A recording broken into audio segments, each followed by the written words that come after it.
નાણામંત્રી નિર્મલા સીતારમણ આજે સંસદમાં બજેટ રજૂ કર્યું હતું, જેમાં વિવિધ ક્ષેત્રને લઈ વિવિધ જોગવાઈઓ સાથેના રજૂ કરાયેલા બજેટને સુરતમાં ચેમ્બર્સ ઓફ કોમર્સ ખાતે ઉદ્યોગપતિઓએ લેવ નિહાળ્યું હતું અને બજેટને લઈ પ્રતિક્રિયા પણ આપી હતી. નાણામંત્રી નિર્મલા સીતારમણે શનિવાર 1 ફેબ્રુઆરીએ બજેટ રજૂ કર્યું હતું. કેન્દ્રીય નાણામંત્રી નિર્મલા સીતારમણે રજૂ કરેલા બજેટને સુરતમાં નાનપુરા ખાતે આવેલ ચેમ્બર્સ ઓફ કોમર્સ ખાતે ઉદ્યોગપતિઓએ લાઈવ નિહાળ્યું હતું અને ઉદ્યોગપતિઓ દ્વારા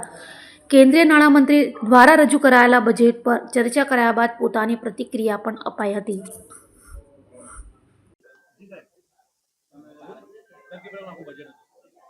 ભારતને 2047માં વિશ્વના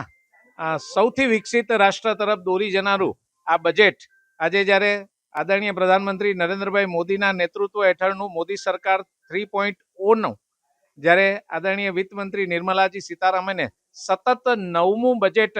વિકાસોન્મુખ આજે પ્રસ્તુત કર્યું છે, ત્યારે સમગ્ર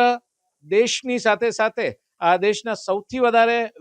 ઝડપે વિકાસ પામતા સુરત શહેરના સુરતીજનોમાં પણ ભારે ઉત્સાહની લાગણી થઈ છે. આજે ઐતિહાસિક રીતે અનેક સ્થાનો ઉપર આદરણીય નિર્મલાજી સીતારામન દ્વારા લોકસભામાં સંસદમાં રજૂ થઈ રહેલું હતું એ બજેટના પ્રસ્તુતિકરણ માટે લોકો ખૂબ ઉત્સુકતાપૂર્વક અહીંયા જોડાયા હતા.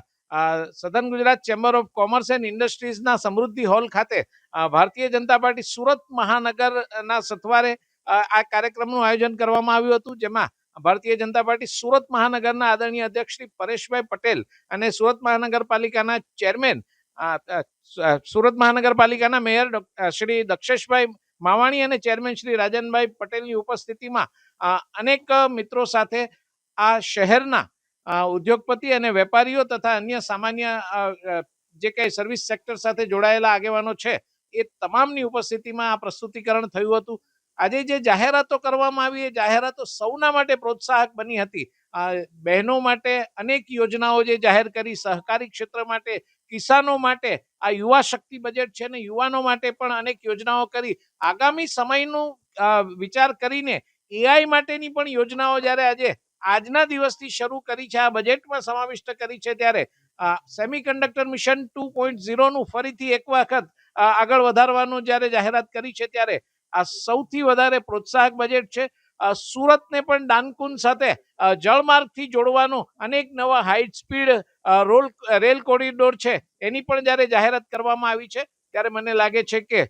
ખૂબ જ ઉત્સાહ પ્રેરક બજેટ છે અને વિકાસના માર્ગે અત્યંત ત્વરિત ગતિથી દેશને આગળ દોરી જનારું આ બજેટ છે.